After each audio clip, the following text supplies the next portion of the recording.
El air de Sevilla olía a jasmine y atracción.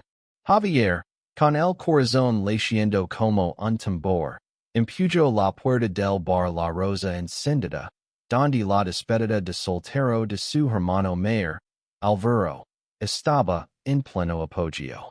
No estaba preparado para lo que encontraría dentro, una verdad que lo desgarraría y, al mismo tiempo, lo liberaría. La música flamenca resonaba, en el local, mezclada con risas y el tintinio de copas. Javier, de 28 años, siempre había sido el hermano menor, el que seguía a Alvaro como una sombra, admirándolo desde pequeño. Alvaro, 2 años mayor, era el carismático, el que siempre tenía un plan, el que todos querían. Pero esa noche, algo en el aire se sentimos. Javier lo supo desde que recibió un mensaje críptico de su hermano. Ven al bar. Necesito que estés aquí. No preguntes. El bar estaba abarrotado. Mesas llenas de hombres jóvenes, amigos de Alvaro, gritaban y brindaban por el futuro novio. Javier los esquivó, buscando a su hermano. Lo encontró en una esquina, con una cerveza en la mano y una sonrisa que no ligaba a sus ojos. Alvaro lo vio y, por un instante, su rostro se tensó. Javi, dijo, acercándose. No pensé que vendrías tan rápido. ¿Qué pasa, Alvaro? Tu mensaje sonaba raro.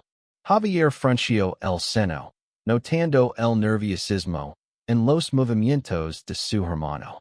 Alvaro siempre había sido el fuerte, el que resolvía todo, pero ahora parecía un hombre al borde de un precipicio. Antes de que Alvaro pudiera responder, un hombre se acercó. Era alto, con cabello rubio despeinado y una sonrisa confiada. ¿Este es tu hermano pequeño? Preguntó, con un acento que delataba que no era de Sevilla, tal vez de Madrid. Alvaro asintió, pero no presentó al hombre. Javier sintió una punzada en el pecho, una mezcla de curiosidad y desconfianza. Sí, este es Javier, dijo Alvaro, con voz tensa. Javi, él es un amigo.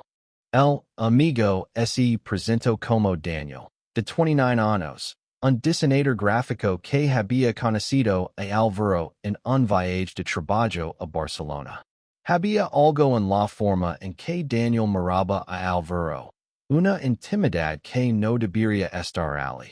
No en la despedida de soltero de un hombre que se casaría con Elena en una semana. Javier no pudo evitarlo. Su mente comenzó a girar, atando cabos que no quería ver. La noche avanzó, y el alcohol aflojó las lenguas. Los amigos de Alvaro contaban historias subidas de tono, pero Javier no podía concentrarse. Sus ojos seguían volviendo a Daniel, que parecía demasiado cómodo junto a su hermano. En un momento, mientras Alvaro fue al baño, Daniel se acercó a Javier. Tu hermano habla mucho de ti, dijo, con una sonrisa que escondía algo. Dice que eres el único en quien confía de verdad. Javier sintió un nudo en el estómago. ¿Y tú? ¿Qué eres para él? Preguntó, con más brusquedad de la que pretendía. Daniel rió, pero no respondió directamente. Digamos que Alvaro y yo compartimos momentos que no olvidarás los descubres. Esas palabras fueron como un puñetazo. Javier quiso gritar, exigir respuestas, pero algo lo detuvo. La mirada de Daniel era un desafío, como si supiera algo que Javier aún no entendía. Cuando Alvaro regresó, la tensión entre los tres era palpable. Javier no pudo soportarlo más. Alvaro, tenemos que hablar. Ahora. Alvaro llevó a Javier a una callejuela detrás del bar, donde las luces de Sevilla apenas llegaban. El silencio entre ellos era pesado, rodo solo por el eco lejano de la música. ¿Qué te pasa, Javi? Preguntó Alvaro, con una mezcla de preocupación y fastidio. ¿Qué me pasa? Dímelo tú, respondió Javier, con la voz temblando. ¿Quién es Daniel? Why no me vengas con que es solo un amigo? No soy idiota. Alvaro se quedó inmóvil. Como es las palabras de Javier lo hubieran atrapado. Por primera vez, Javier vio miedo en los ojos de su hermano. No es lo que piensas, dijo finalmente. Pero su voz carecía de convicción. No me mientas, Alvaro. No a mí. Javier dio un paso adelante, su pecho ardiendo de rabia y dolor. Te vas a casar en una semana. ¿Qué estás haciendo? ¿Qué estás escondiendo? Alvaro se pasó una mano por el rostro, como si quisiera borrar la conversación. Javi, no es tan simple. Yo amo a Elena. Pero Daniel, su voz se quebró. Y Javier sintió que el suelo se desvanecía bajo sus pies.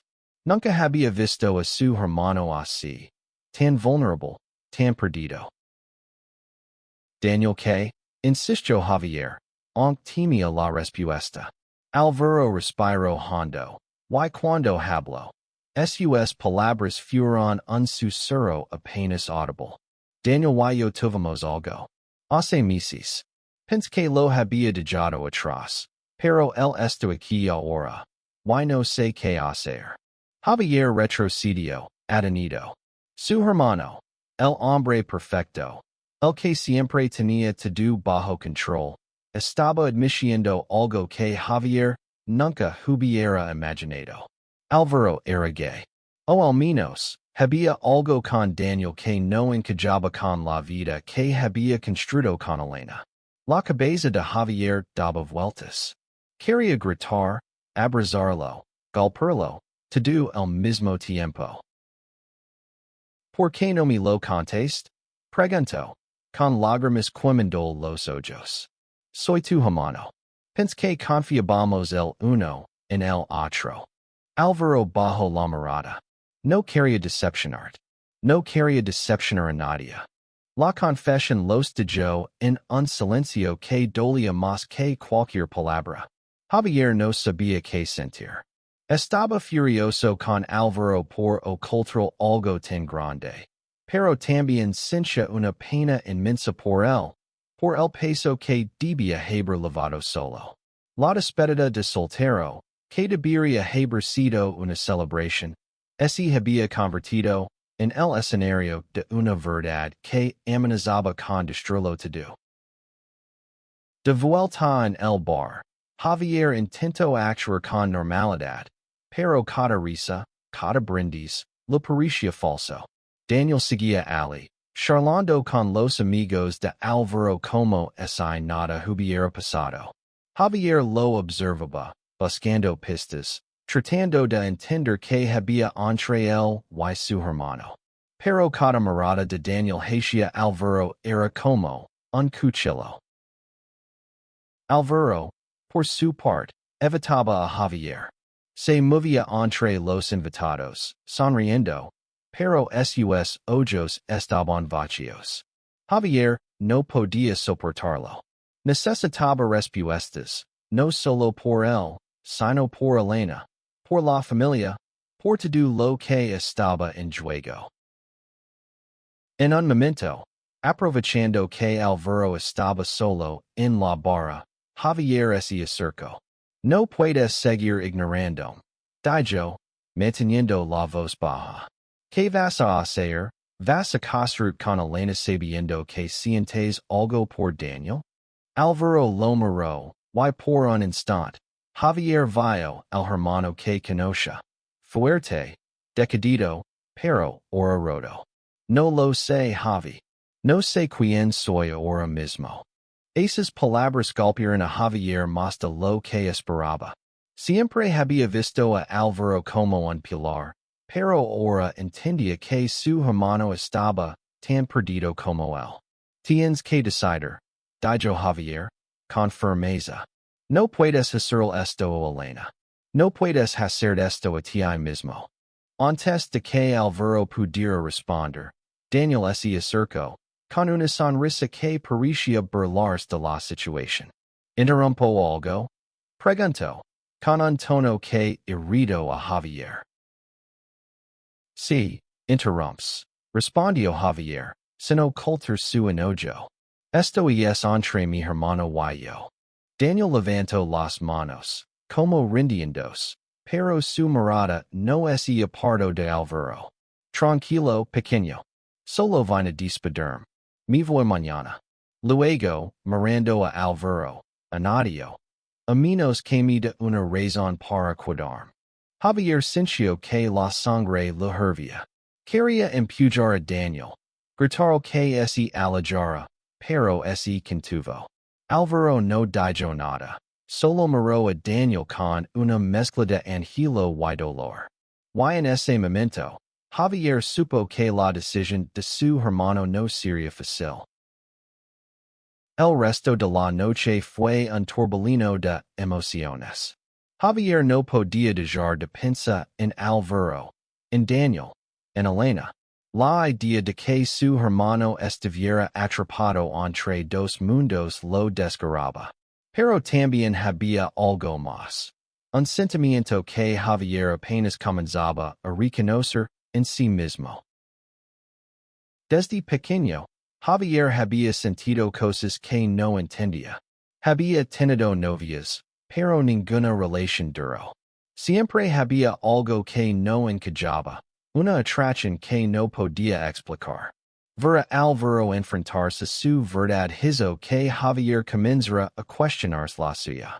¿Y él también estaba escondiendo algo? Al día siguiente, Javier fue al apartamento de Alvaro. Necesitaba hablar, no como hermano menor, sino como igual. Encontró a Alvaro sentado en el sofá, con ojeras marcadas y una botella de vino a medio terminar. No dormiste, ¿verdad? Preguntó Javier, sentándose frente a él. Alvaro negó con la cabeza. No dejó de pensar en lo que dijiste. En Elena. En Daniel. En mí. Su voz era un susurro, como si temiera que las palabras lo rompieran. Javier respiró hondo. Alvaro, no puedes construir si no estás seguro. No es justo para nadie. Pero también tienes que ser honesto contigo mismo. ¿Qué quieres? ¿Quién eres? Alvaro lo miró, y por primera vez, Javier vio lágrimas en sus ojos. No lo sé, Javi. Siempre he sido el hijo perfecto, el novio perfecto, el hombre que todos esperan que sí. Pero con Daniel cine algo que nunca cine con nadie. Y mi atera. Javier sintió un nudo en la garganta. Quería odiar a su hermano por complicarlo todo, pero no podía. En cambio, tomó su mano y dijo, no está solo. Vamos a resolver esto juntos. La boda se acercaba, y la tensión crecía. Javier insistió en que Alvaro hablara con Elena, pero su hermano seguía postergándolo. No estoy listo, decía, pero el tiempo se agotaba. Finalmente, Javier tomó una decisión. Si Alvaro no hablaba, lo haría él. Una tarde, Javier fue a la casa de Elena. Ella era una mujer dulce, de 27 años, con una sonrisa que iluminaba todo. Pero ese día, su sonrisa se desvaneció cuando vio la expresión de Javier. ¿Qué pasa? Preguntó, con un hilo de voz. Javier respiró hondo y le contó todo. Daniel, la despedida de soltero, las dudas de Alvaro. Elena escuchó en silencio, con lágrimas cayendo por sus mejillas. Cuando Javier terminó, ella solo dijo, necesito hablar con él. Esa noche, Alvaro y Elena tuvieron una conversación que duró horas. Javier no estuvo presente, pero cuando Alvaro lo llamó al día siguiente, su voz era diferente. Lucani to do, Dijo. Y terminamos. Javier sintió una mezcla de alivio y tristeza. ¿Estás bien? Preguntó. No lo sé, respondió Alvaro. Pero por primera vez, siento que estoy siendo honesto. Con la boda cancelada, Alvaro se sumió en una búsqueda interna. Javier estuvo a su lado, apoyándolo, pero también enfrentándose a sus propios demonios. Una noche, mientras compartían una cerveza en un bar tranquilo, Javier se armó de valor. Alvaro, yo también tengo algo que contarte, dijo. Creo que también me gustan los hombres. Alvaro lo miró, sorprendido, pero luego sonrió. Javi, ¿por qué no me lo dijiste antes? Porque yo lo entendía hasta ahora, admitió Javier. Vert paser por esto me hizo darme cuenta de que no quiero esconder. Los hermanos se abrazaron. Y en ese momento, Javier sintió que algo se liberaba en su interior. Por primera vez, se sintió libre para ser quien era, sin miedo al juicio. Alvaro decidió buscar a Daniel, no para reavivar lo que tuvieron, sino para cerrar ese capítulo. Encontró a Daniel en Madrid, y hablaron durante horas. Daniel admitió que sentía algo por Alvaro, pero también entendió que Alvaro necesitaba tiempo para encontrarse a sí mismo. Meses después, Alvaro y Javier estaban más unidos que nunca. Alvaro comenzó a asistir a un grupo de apoyo para personas LGBT en Sevilla, donde encontró una comunidad que lo aceptó tal como era. Javier, por su parte, empezó a salir con un chico llamado Miguel, un artista local que lo hacía reír como nadie. La relación entre los hermanos no fue perfecta. Hubo discusiones, momentos de duda, pero también risas y promesas de no volver a esconderse.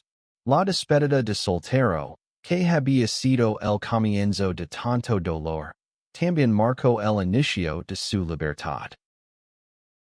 Una noche, mientras pasaban por el río Guadalquivir, Alvaro tomó la mano de Javier. Gracias por no rendir conmigo, dijo. Javier sonrió. Eres mi hermano. Nunca me rendiría. La historia de Alvaro y Javier no terminó con un final de cuento de hadas, pero sí con un comienzo. Un comienzo donde ambos podían ser ellos mismos, sin máscaras, sin secretos. Y en las calles de Sevilla, bajo un cielo estrellado, encontrarán algo más valioso que cualquier boda, la verdad.